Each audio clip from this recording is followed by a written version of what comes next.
اور فرعون نے کہا کہ حامان میرے لیے ایک محل بناؤ تاکہ میں اس پر چڑھ کر رستوں پر پہنچ جاؤں، یعنی آسمان کے رستوں پر، پھر موسیٰ کے معبود کو جھانک کر دیکھ لوں، اور میں تو اسے جھوٹا سمجھتا ہوں۔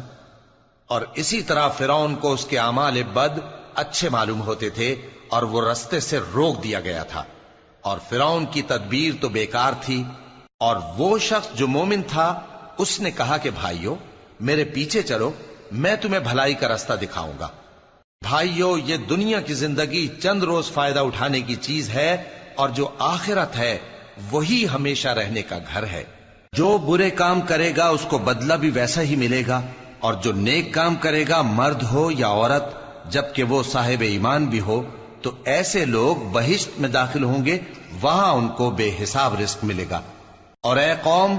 میرا کیا حال ہے کہ میں تو تم کو نجات کی طرف بلاتا ہوں اور تم مجھے